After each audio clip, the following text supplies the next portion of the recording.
ভাই সাদ্দাম, ভালোই তো আছো? 5 আগস্টের পর থেকে মাঠে ঘাটে ডিউটি করতেছি, তোমরা শিপে ফুর্তি করতেছো। তোমারে কইছে আসো শিপে, মজা বুঝবা। উত্তাল সমুদ্রের দুলুনি আর ইঞ্জিনের গন্ধে যখন মাথা ঘুরে তখন নাড়ি ভুঁড়ি এক হয়ে যায়, বমি করতে করতে হুঁশ থাকে না। আর শিপে তোমাদের মতো আমাদের মোবাইল নেটওয়ার্ক থাকে না, পরিবারের সাথে যোগাযোগ করতে পারি না। আর আমরাও তো ডিউটি করতেছি, আরামে আছে আমাদের রায়হান ভাই, এসি রুমে থাকে। হ্যাঁ, তোমরা তো ওইরূপই ভাববা। হ্যাঙ্গারের ভিতরে কেমন গরম, কাজ করতে আসলে বুঝবা। নাইট ফ্লাইং এর সময় কষ্টের কথা তো আর নাই বললাম। আর হিলে যা শুরু হয়েছে, প্রতিদিন জীবনের ঝুঁকি। বাইরে তো মানুষের কথার অভাব নাই, সোশ্যাল মিডিয়ায় তো ঢুকাই যায় না। আর ভাই, দিন দিন যেভাবে জিনিসপত্রের দাম বাড়ছে, সে অনুপাতে বেতন তো বাড়ছে না। বাচ্চা টিউশন ফি দেওয়ার পরে সারা মাসে সংসার চালাইতে টানাটানি লেগে যায়। ঠিক, বেতন না বাড়লে তো আর কিছু করার নাই, সবারই একই অবস্থা। ছুটির কি অবস্থা ভাই? আমার তো নতুন ওসি আসছে, ছুটির কথা শুনলেই ওনার মাথা গরম হয়ে যায়। তবে ইউনিটে লোকও কম, এটাও ঠিক। তোমরা তো তবু ছুটির কথা বলতে পারো।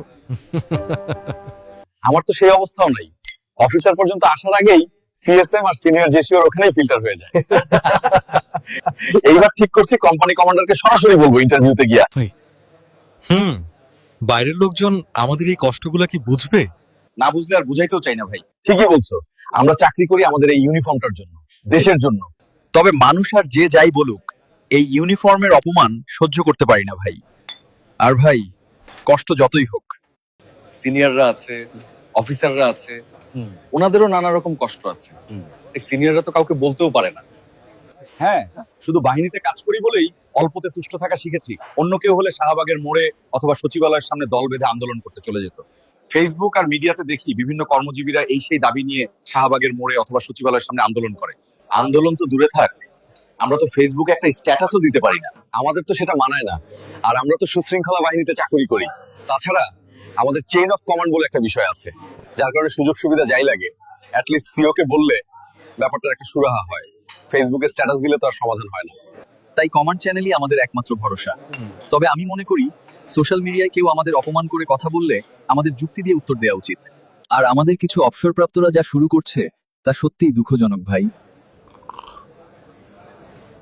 আর একটা বিষয় কি জানো ভাই, সরকারি বাসা পাওয়া নিয়ে আমাদের অনেকেরই কষ্ট আছে। বাসা নিয়ে ইউনিটের সব সৈনিক কিংবা নাবিক তো চাইলেই সরকারি বাসায় পরিবার নিয়ে থাকতে পারে না। তবে যে বাসা ভাড়া দেয় তা দিয়ে বাইরে বাসায় থাকাও সম্ভব না। সরকারি বাসা পেলেও 1 বছরের বেশি মেয়াদ না থাকায় উঠতে না উঠতেই বাসা ছাড়ার সময় হয়ে যায়। আমাদেরও একই অবস্থা ভাই। আলামিন ভাই, তোমরা তো তবুও মিশনটা পাও, আমাদের তো তাও সবাই পায় না। ভাই, জীবনে একবার চান্স পাইতে পারি, তাও ঠিক নেই। আর মিশন করতে গিয়ে জীবনটা পাখির মতো উড়ে যাবে কিনা তার গ্যারান্টি কেউ দিবে না। ভাই শোনো, মিশনের আসল চিত্রটা অন্য। 1 বছরের জন্য পরিবার ছেড়ে থাকতে হয় আফ্রিকার যুদ্ধবিধ্বস্ত এলাকায়, ইউরোপের কোনো শহরে না। প্রতিদিন ঝুঁকির মধ্যে থাকতে হয়। তার থেকে বরং রায়হান ভাই ভালো আছে, আকাশে আকাশে ঘুরো।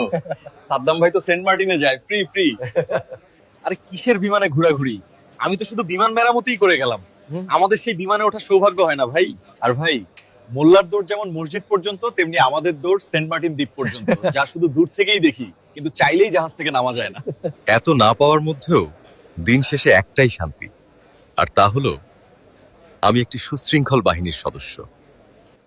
সোশ্যাল মিডিয়ায় মানুষ যে যাই বলুক, দেশের একটা সুশৃঙ্খল বাহিনীর সদস্য হিসাবেই গর্ববোধ করি। দেশের এই কঠিন পরিস্থিতিতে অফিসার সৈনিক কাঁধে কাঁধ মিলিয়ে কাজ করছি, এর থেকে বড় পাওয়া আর কি হতে পারে।